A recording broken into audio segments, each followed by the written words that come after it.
We've been doing movie nights for years. So Gen Xer and A Gen Z. Random weird moments that the two of us have experienced, and there are a lot of those. And he crashes them. As you do.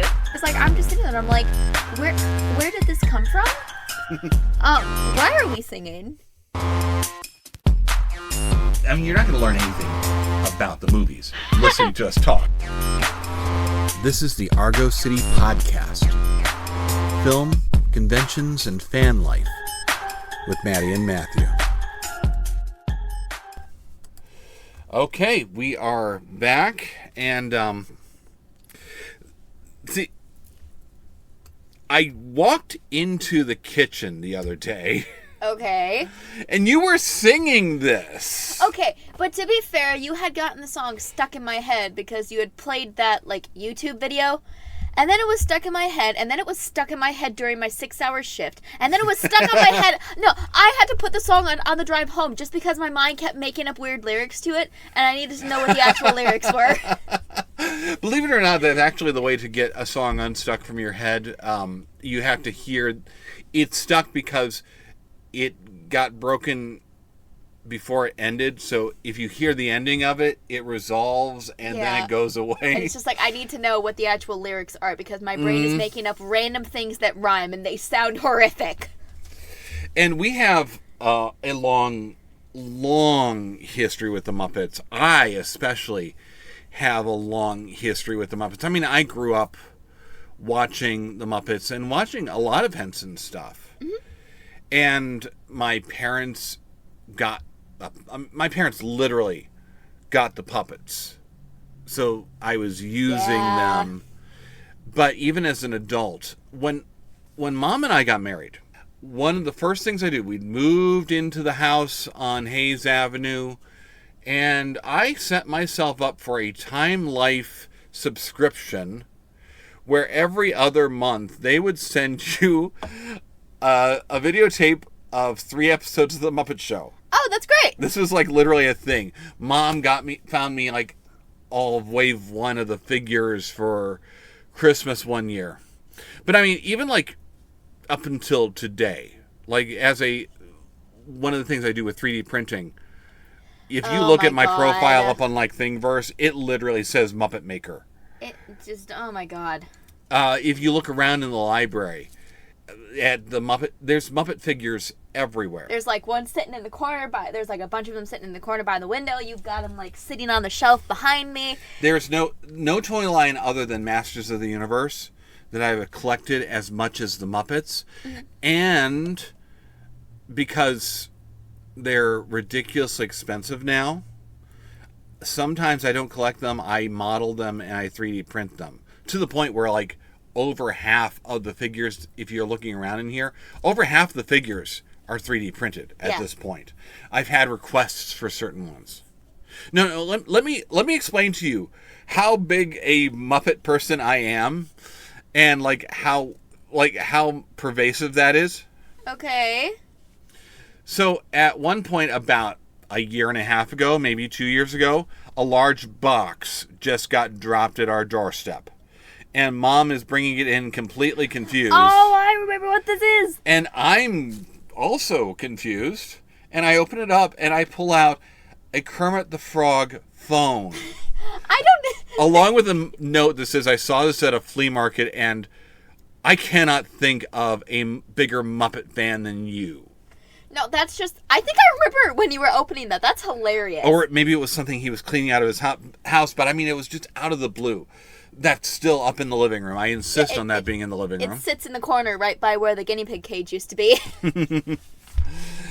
So the Muppets, it's just, this is a thing with me. And, so I had kids. I had girls even. So, of course, I'm going to show you guys the Muppets. And you guys completely failed to connect to them whatsoever. I mean, it was shocking to the point where Lydia's like, I don't want the puppet show. Oh. And it's just okay, I give up, kind of, mostly. That would have broke my heart. Oh. I mean, like, I still remember, because one of the things that that was bringing me back when we were watching this was, like, back when we were younger, I have memories of you setting up, like, a literal, like, puppet theater for me and Lydia.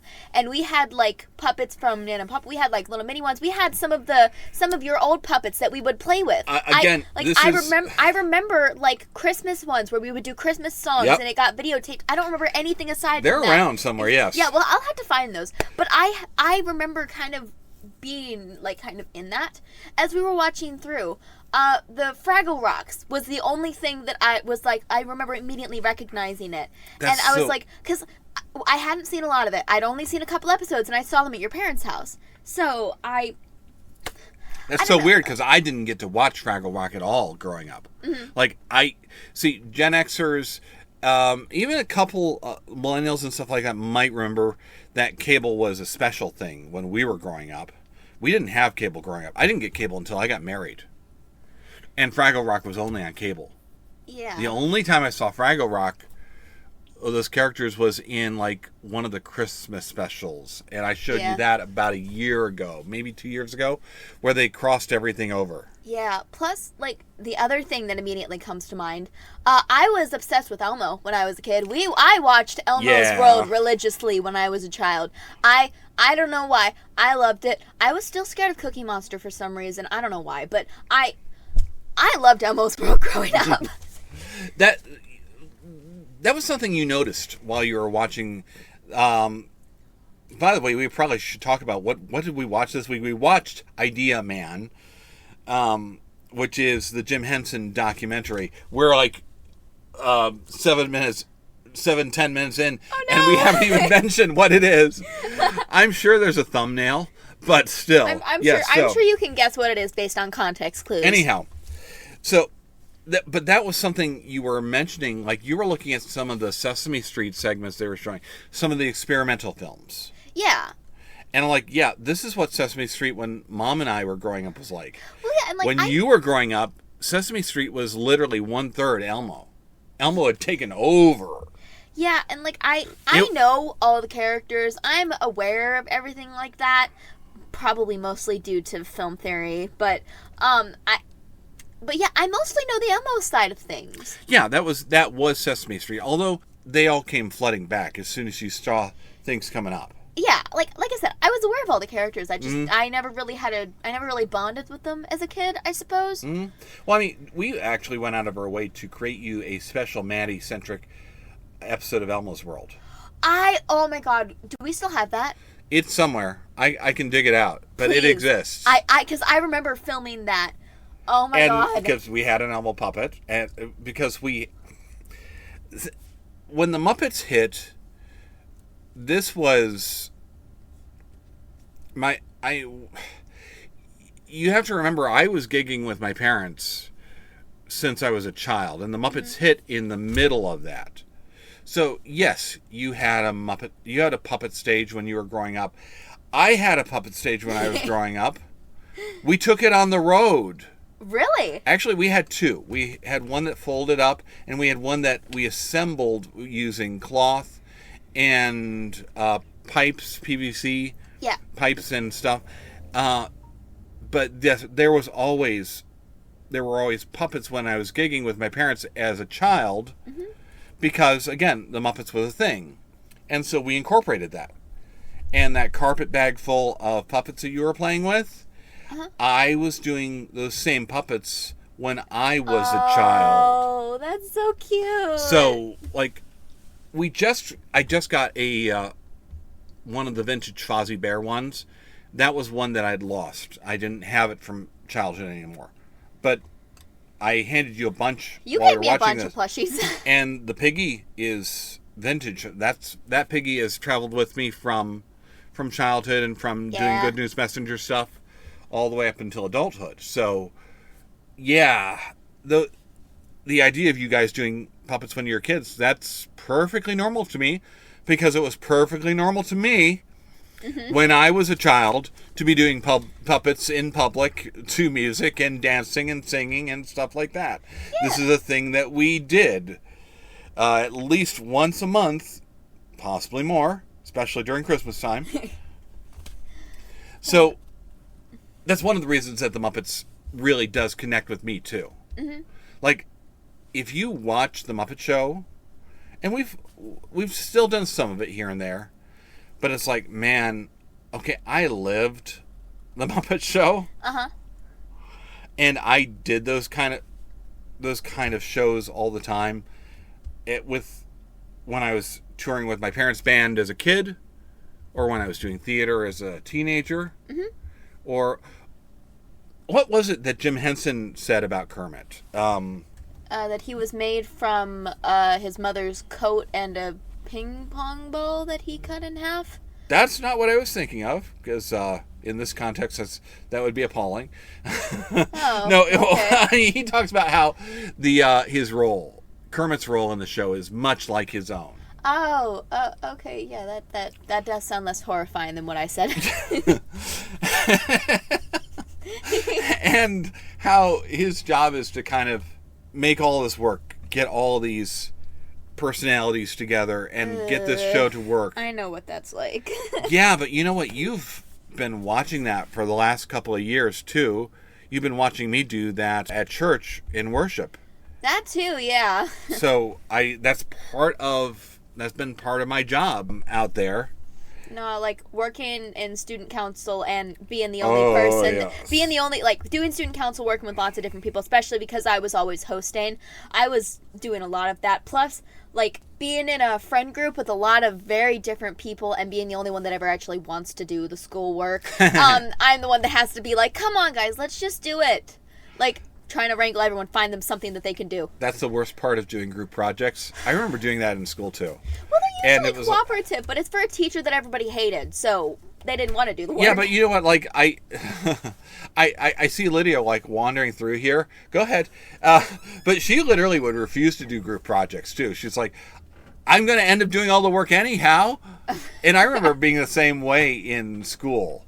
Like, I remember doing a game for one project, and okay, so we're going to do it like Monopoly, but you get cards, like you pull cards to do actions and stuff like that. I've built you the board. I've built you all the maze. I've created the rules.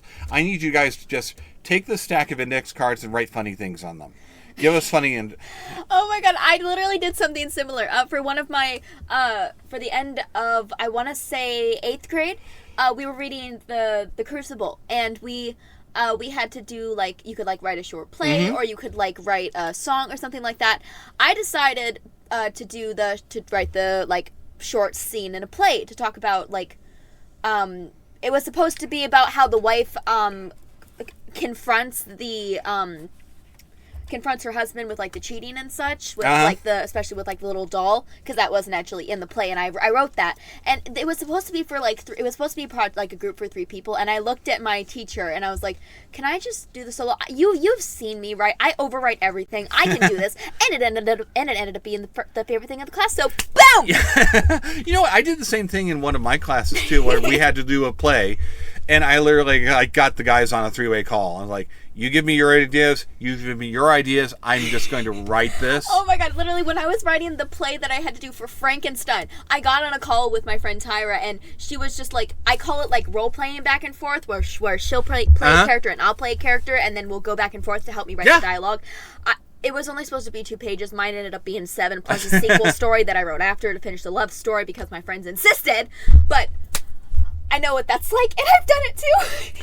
But, you know, see, this is all exactly why this stuff appeals to me and to you. Like, listen to what were the descriptions that they were giving it? Let me give you a couple of the descriptions they were giving of, like, this creature shop. A sophisticated appreciation of absurdity. That's, like, the best description ever. Affectionate anarchy. That's, once again, amazing description. A whim of steel, where you just keep working and working and working on it because you have... I cannot think of a better description of Con Crunch. Of, that too, yeah. Trying to get the costume together. Oh, yeah. And, you know, speaking of costumes, because you've seen me do. I've done a Skeksis from the Dark Crystal. Yes, it was. I actually joined you a couple times at the Gelfling as well. Yes, we even did one where I was attached to you with the chain connected to the that staff. did not work well, but you know what? It didn't work because I kept wandering off on my own. But it was still a cool look. And it's fun to see that level of puppetry and trying to work with that. But it's also fun to see them in here. I'm like, scale's correct. You confused everybody with that costume. Like, well, yes, because they're looking at. Like, they want to talk to the head, but my head is nowhere near the actual creature head. I can only imagine that's what the puppeteers were like. Like, they're just looking at each other like, blah, blah, blah, blah, blah. I'm holding my hand up making motions. I realize you can't see that on a podcast. It's also funny that you just happened to pick this week, because last Saturday, less than a week ago, was the last day for Muppet Vision 3D. And you know what? I'm glad we got to go through it up at Disney World. I got to go through it twice. Once when I was a teenager, and once with you guys, with my whole family. And it's just like, that's like one part of Disney that I remember literally nothing about. I don't remember a thing. You don't remember a ton about our trip to Disney World, but I remember going into the queue, and that was it. I don't remember anything about the actual experience. Mm-hmm. So we actually sat and we watched some of that earlier. We watched the production earlier this week. That was something I was interesting that I noticed, that the CGI character that's 3D in that was actually part of the Jim Henson Hour. I didn't realize that, because it's right around that time. He'd moved on to other stuff. So, like Bean Bunny, the cute bunny, he's also part of the Jim Henson Hour. So they were focusing on some of those Muppet characters were in there. The version of Muppet Labs that's over there on my shelf is based on Muppet Vision 3D, and this is the last thing that Jim Henson did. So kind of cool that we got to watch this biography, this documentary on him, right at this time when we're kind of mourning his loss, the loss of that last thing. What were some of the other, what else did you see in here? Because you were just kind of, you were swept up in it. You weren't taking notes. You weren't like, it just kind of drove you along.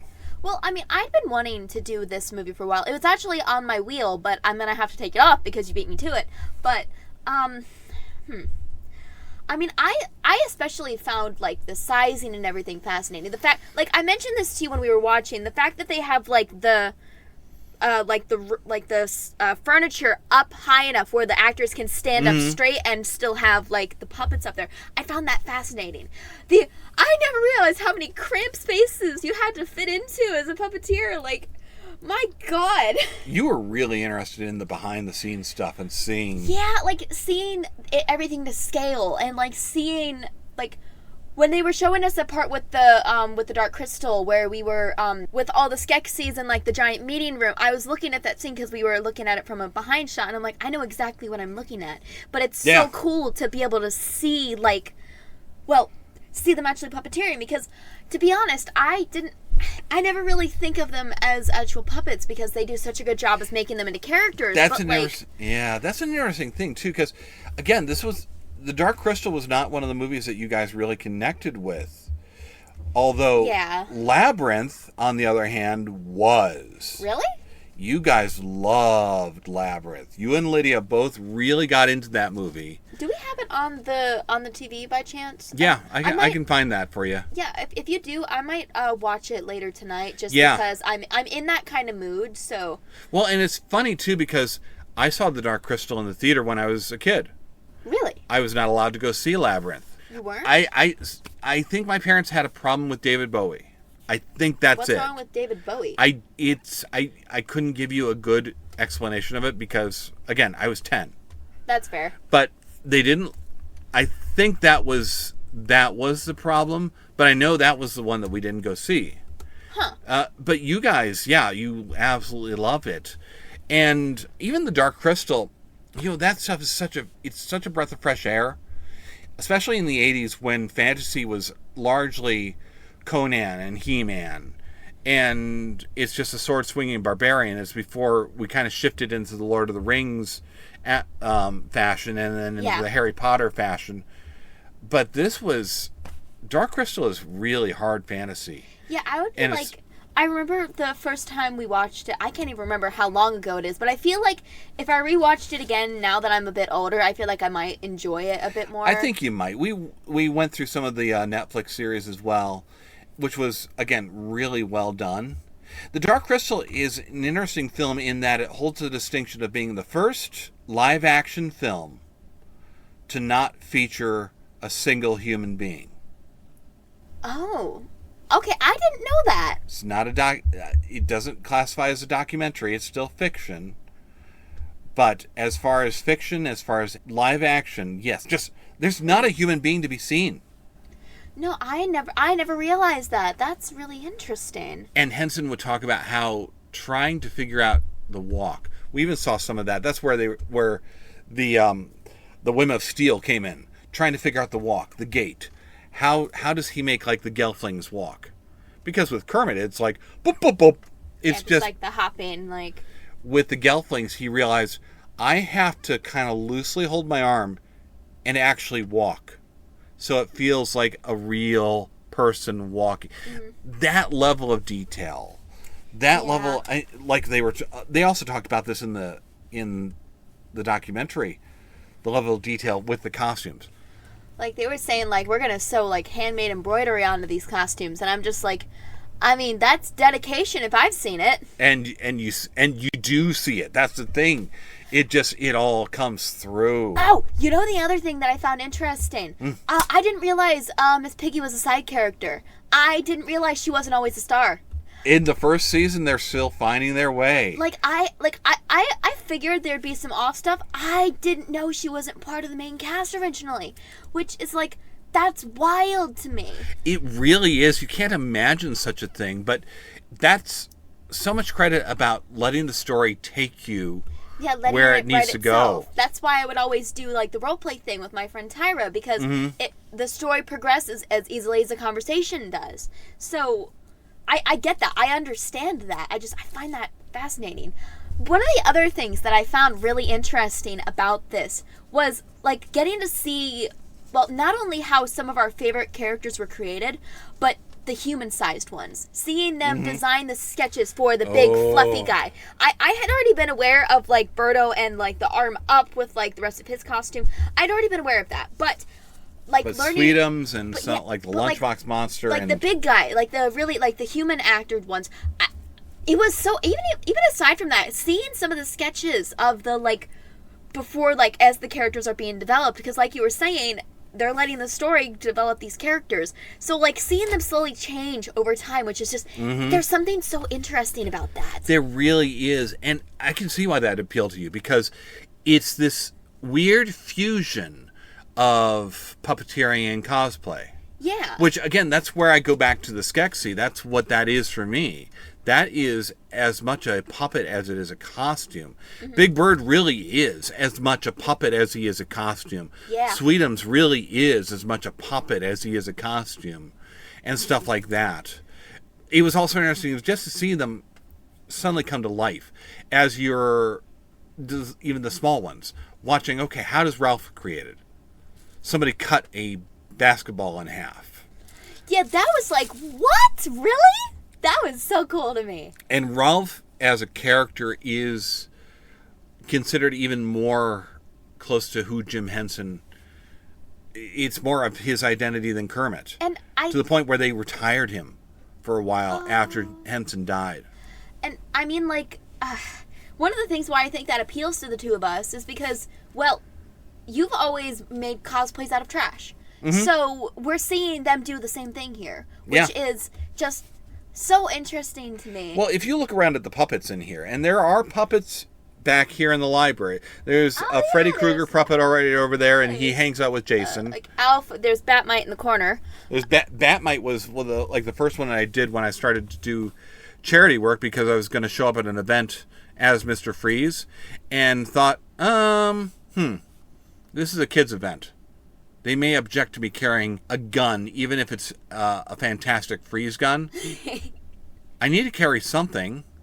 Let's make a Batmite. No, I made a friend a Batmite actually for her birthday, and it Aw. was a Harley Batmite from like Brave and the Oh, Bold I cartoon. remember you telling me about that. Oh, that's so cool. But you know what?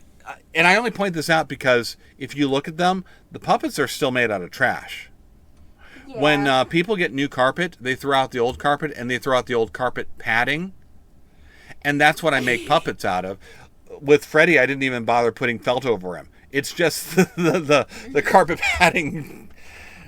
So yeah, it's looking at those shapes, and they're doing that too. Yeah, one of the other things that I just found generally interesting, I knew nothing about Jim Henson before we started this movie. I was not expecting him to come off as such a positive person. Like I said, I knew nothing about him. I didn't have any, like, grievances with him, but I was not expecting everyone to be talking so highly about him. One of the things that immediately struck me was, like, when they, I don't remember the quote exactly, but they said that he didn't care about race, color, nationality. It was the talent that he cared about. And like even on Sesame Street, that was one of the. I remember reading something about it a while back, where it's like they had some of the most diverse casting on there. Like absolutely. they had like plenty of dark-skinned people on there, and they were just tons of people. There was even a whole thing with like Birdo, where there's tons of Birdos, and they're all different colors all across for all the different Sesame Streets, and they're all family, they're all cousins. So it's like they have like so much of that in there, and I find that interesting that he's just like he's only scouting for talent. He could care less what you look like, care less about who you are as a person. Just like if you can do it, then come on in. Welcome to the crew. There's something to be said for meritocracy, and yeah, I mean even in the early days, you see him hiring women to puppeteer, Exactly. to create costumes, And like I don't know what the whole job cycle for them was like back then, but the fact that he's still doing it is amazing. It's not a 9 to 5 like he was saying. That was something though interesting too. Like, okay, so it's not a 9 to 5 job. This is what he was driven to do, and it consumed every minute. Yeah. And in a lot of ways, that really is a lot of what you've got to do to be successful. I don't care if it's fair or not. I don't care how many hours I have to put in. I've got to do this to be successful. But at the same time, he lost everything. Yeah, it took a toll on his family. And that's... Yeah. And I'm just like, I'm sitting here and I'm like, I'm pitying his wife. And like, but also, it's like, it's hard to say if they really even worked to begin with, because... I mean, it's clear that Jim Henson, he was trying. He was, at least at the beginning, he was trying. But, like you said, you can't exactly be a family man and be a successful businessman at the same time, at least not easily. Well, and they made a point of saying she didn't expect this to take off the way that it did. Yeah. And I think that's key. I see the same thing actually in Star Trek. Gene Roddenberry, his first marriage completely fell apart. Now, part of that is because he was a little bit of a man whore. But part of it's also because his wife, when he married her, he was a cop. And he was a cop coming out of doing aviation. And she figured he was going to be a cop. She figured he was going to have a regular job. And he didn't want that. He wanted to be a writer, and he wanted to create something. And who he became, which is what he was going for, is not what she married. And she had kind of focused on, well, that's not what and I feel some of that here too. I feel like Jane married somebody who was always going to be in TV, local TV, maybe some national TV. And he became bigger than that. Yeah. And through nobody's fault, it kind of exceeded her grasp. Yeah. Yeah, I mean, it's a hard discussion. I think it's beautiful that she supported him. Yeah. Even when the marriage fell apart, she still supported everything he did. I think that's... I mean, I also loved how Henson was actively like supporting his children in anything like film-wise. Like, I mean, having a gateway, like having a parent that can give you a gateway into that industry is amazing as it is. But like they were describing in it, he found what his children were good at, and he didn't pressure them. He's just like, if you want to do it, welcome to the team, like I was saying before. Like, one of them was doing all sorts of technical stuff. One of them was focusing on, like, textures. One of them was, like, a screenwriter and was, like, focused on story. And it was just, like, I loved seeing that because at least with that, he's spending time with his kids, and they're finding their passions in it. It's one of those great things that you get those opportunities because you've got a parent in it, but then it's up to you to kind of take it on your own. Yeah. But at the same time also, there's a Bible verse that says, train up a child the way that they should go, and they will not depart from it. And this is really, it's not necessarily a spiritual promise. It's about, look at what your kids are good at and just kind of nudge them in that direction and see if you can open those doors. And that's exactly what he's doing. This was always a part of them at that point. Brian Henson really took over the Muppets for quite a while there. He directed one of the movies. Which one did a couple he of direct? movies, actually. I think he did both Christmas Carol and Treasure Island. Okay, I don't know if I don't recognize Treasure Island. I know we watched Christmas Carol. I don't think you've seen Treasure Island. I should throw that in the box if I can find room. I mean, that and Muppets from Space, those are really great films during what is kind of the wilderness era. Because at the end, it ends with him selling the Muppets, or trying to sell the Muppets to Disney. That deal fell through. It did? It did. Disney didn't buy the Muppets until 10, 15 years later. Oh. So there's a wilderness era where it's in the hands of another company. And the big problem is nobody knows what to do with them without Henson. Yeah, because they everything was kind of built on his ideas. So It's his ideas, it's his vision, it's his creative anarchy. And we had a conversation about this when Muppets Mayhem came out, with like the whole Mayhem Squad and the show that appeared on Disney Plus randomly one day. We watched through it together, and it was amazing. Well, that was, see, that's the thing. I never managed to get you or your sister into Muppets until we Muppets did that. Mayhem. And that was like, And somehow that connected with you. I don't know. There was just, I don't know what it was. Something about just like the music, and with like, well, the music was excellent, but like just with like the story and the characters, it wasn't with the original cast, and I think that's why I bonded with it more, because it was more side characters. It's just the band. Yeah, it's just the band. But it's also not pretending to be, it's not trying to be a kids show. No. It really is not trying to be a kids show. For me, it was the first time that somebody's really, really gotten the Muppets right. Yeah. Since that wilderness era. Since Muppets from Space, I would say. Would the Muppets, like, COVID series, would that be considered wilderness era, or is that Disney era? No, that's Disney era. Oh, okay. And I liked it. It was okay. It was fine. But Muppets Mayhem really just got it. Yeah. And I'm actually kind of glad that I watched through it in 2 days. And I'm like, I've got to at least try this with you, because I think you'd like this. There's so much stuff that's so fun in this. And I'll admit, I was a bit hesitant before we got, like, into because it. you guys have never been into it. Yeah. I'll show it, like, during dinner when we're rotating. Okay, so in the summer it gets too hot to eat in the kitchen. Okay, so Mondays you get to choose what we watch. Tuesdays you get to choose what we watch. Wednesdays I'm choosing the Muppets. And like I said, it never quite connected. And this really did. Yeah. Although I will say, outside of the Mayhem, you do actually have a favorite Muppet. It's the chef. Yes, I do like this chef. He is my beloved. he is so much fun. That's another one that you seem to connect with more than any others. Well, he talks Ghibli Jush, and he attempts to murder everything in his sight. You were the one that raised me. Why do you think differently? Well, and that's kind of the whole point with the Muppets. Like, if you can't figure out how to end a sketch, you either blow everything up or something eats another something. That's true, yeah. Well, that is kind of Jim Henson's idea, man. I'm going to actually throw some of his short films into our TV night, because we were talking a little bit about them. He does one that's called Cube that has nothing to do with films, but it's weird and it's really interesting. There's another one where it's their introduction to Disney World. Yeah, we need to watch that one. All that kind of stuff. We'll pop a few of those in, and maybe a few more other movies.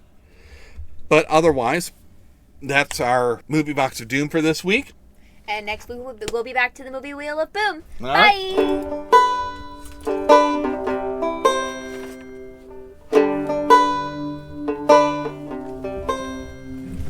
Why are there so many songs about rainbows? And what's on the other side?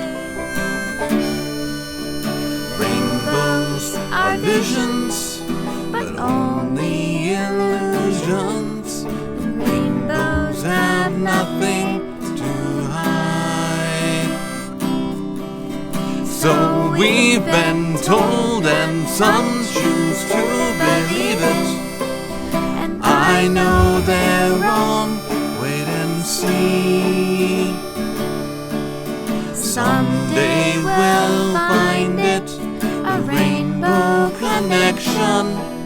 The lovers, the dreamers, and me.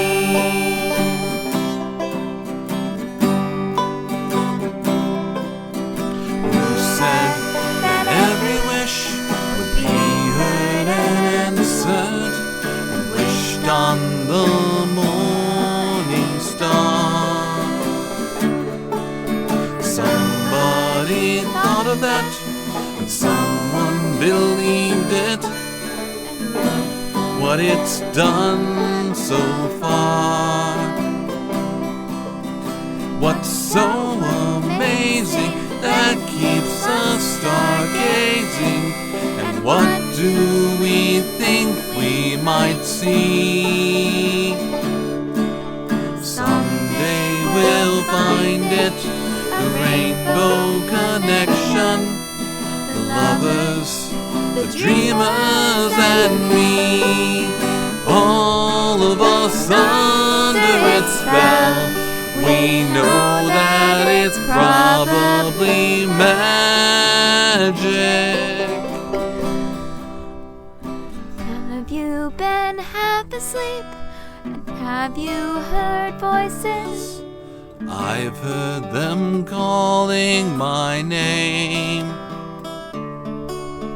Is this the sweet sound that calls the young sailors? The voice may be one in the same. I've heard it too many times to ignore it. It's something that I'm meant to be. Someday we'll find it, a rainbow connection, the lovers, the dreamers.